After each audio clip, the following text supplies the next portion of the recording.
Mas sobre esse assunto, vamos falar com quem entende. O cientista político André Rosa está aqui conectado com a gente para poder comentar de fato esses números, porque apesar da gente ver Lula levando a melhor, a gente não tem porcentagens que são ali lá muito favoráveis, mostrando que também é levar a melhor no sentido de passar de 50%, né, André? Só para a gente dar um exemplo aqui, por exemplo, num cenário de primeiro turno, com Tarcísio, Gustavo Lima, Pablo Marçal, até Ciro Gomes, Zema, Caiado, ainda assim Lula sairia ali com 30%, por exemplo. Na hora que a gente coloca Eduardo Bolsonaro na disputa sem Tarcísio, Lula fica com 28%. Então a gente está num sentido ali de que também não é um eleitorado que está muito ganho, né, André? O que você achou desses resultados?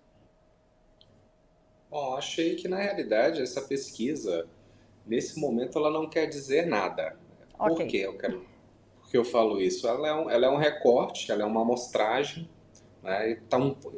Ainda está um pouco distante, porque se nós pegarmos agora os índices relacionados à inflação, preço dos alimentos, o encarecimento de uma forma geral e a corroção do poder de compra do consumidor, ainda assim é um dado que ainda não é tão fidedigno. A gente vai poder, na realidade, analisar as pesquisas de fato só a partir do próximo ano. Qualquer pesquisa neste ano, na realidade, é mais um factoide para a gente entender alguns movimentos, né? Como que esses atores estão se organizando. Mas qualquer chefe de executivo que esteja no exercício do poder, já com uma distância ainda de um ano para as eleições, ou mais, né? Ele tende a ficar na frente nas pesquisas, isso é algo natural, né? Está com a máquina pública na mão, e o governo Bolsonaro ele terminou o seu mandato com uma popularidade muito baixa também. Então isso também explica o Lula hoje estar na frente, né? Mas a questão envolvendo Lula é muito mais em relação ao preço dos alimentos. Então isso é para qualquer governo, em qualquer país, se o preço do alimento está caro e o poder de compra está reduzido, tende a ter uma queda de popularidade.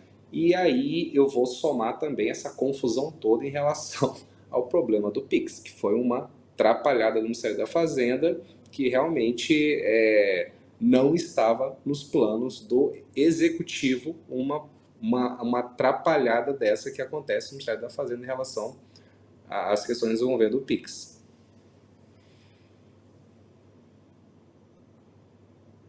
Respeito de como está a situação de popularidade de Lula, né, que a gente já tinha visto na própria semana passada, que não está lá muito boa, principalmente por essa questão que você fala do preço dos alimentos, do que foi esse episódio do Pix, enfim, de fake news, que também não teve uma resposta tão efetiva para conseguir convencer boa parte da população de que não haveria uma taxação do Pix. Aqui a gente tem, então, talvez um resultado que seria mais importante para o governo pensar nessa questão de aprovação e talvez também para a direita pensar em qual seria um nome mais forte, que está se desenhando mais forte, porque são vários nomes colocados agora, né? A gente está vendo Tarcísio, Gustavo Lima, Pablo Marçal, Zema, Caiado, Eduardo Bolsonaro, são muitos atores políticos.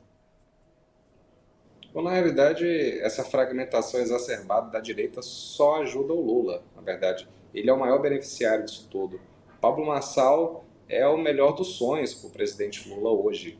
Pablo Marçal, Tarcísio, Zema, quanto mais atores políticos voltados à centro-direita que fragmente o eleitorado evangélico, para o Lula é maravilhoso, que é 30% do eleitorado. Então, esse movimento para ele está sendo muito positivo. O grande problema, por que o Lula ele tem tanta vantagem hoje? É importante a gente testar essas hipóteses de forma um pouco mais aprofundada. Por quê? Qual é o player, qual o ator político que fragmenta, que divide voto com o Lula hoje no mesmo espectro ideológico? PSOL, 1%? PCdoB, 0,5%? Ou seja, o PT ele reina no espectro da esquerda, certo? Então não tem ninguém para competir com ele. Então junta toda o espectro da centro-direita. Na verdade, a briga não está com Lula. A briga ela está na centro-direita. O problema não é com Lula. O Lula está governando o país. Agora o imbróglio todo tá quem vai ser o candidato. Só que com essas indefinições, todos eles querem ser o pai da criança. Isso está mais atrapalhando e ajudando hoje o atual governo. Agora, se você me pergunta, professor André Rosa, qual é a candidatura que talvez seja muito mais vistosa do ponto de vista para vencer o Lula hoje é o Bolsonaro, só que hoje ele está impedido. Todos esses atores que estão em volta são atores políticos, são novatos, né? Novatos que eu digo assim, é uma safra nova, né? O Tarcísio é uma safra nova que vem aí, né? Não é desses políticos tão antigos, tal como o próprio Lula, né? Que vem da fundação do Partido dos Trabalhadores. Mas eu já falo o nome de Nicolas também, não tem idade para isso ainda, mas já estão ventilando o nome do Nicolas. Então, o grande problema hoje não é com o Lula, o problema hoje está na centro-direita. Vamos falar a linguagem popular. O barraco hoje está quebrado na centro-direita. Tá certo, então vamos ver como é que eles vão se definir a respeito desses vários atores políticos, porque a gente tem ainda 2 anos, não 2 anos, né, porque a campanha não acontece assim em cima da hora, mas vamos ver o que 2025 vai se desenhar a respeito de todos esses atores da direita, centro-direita, e também se Lula consegue melhorar índices de aprovação e talvez também dar uma mudada nesse cenário. André, muito obrigada pela sua contribuição, trazer essa visão para a gente. André Rosa, cientista político, professor da UDF aqui no Distrito Federal. Muito obrigada e sempre espaço aberto para suas análises. Eu que agradeço mais uma vez, mas gostaria de deixar mais uma contribuição, uma Claro. pequena, grande contribuição. Pablo Marçal é um nome muito interessante do ponto de vista de ser melhor explorado e melhor estudado, porque ele é um político desses políticos novos, né, 37 anos, um homem político novo, né, que está chegando agora no cenário e já veio com grande popularidade.